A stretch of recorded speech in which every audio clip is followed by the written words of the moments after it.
Guys, this is a new assignment. உங்களை lead பண்ண போறது ஒரு புது leader. 68 international successful operation. Hostage negotiator, field agent, spy.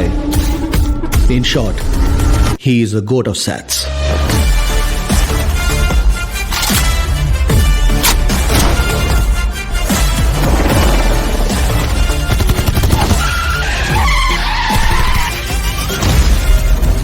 குழந்தை நல்லா இருக்கு, ஒன்னும் டென்ஷன் ஆகாத.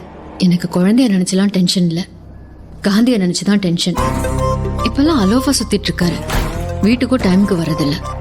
இனிமே சத்தியமா கூடாதுடா. ஏதாவது பொண்ணோட தொடர்பு இருக்கும்னு கொஞ்சம் சந்தேகமா இருக்கு. Silly moment. அறிவு இருக்கடா உனக்கு?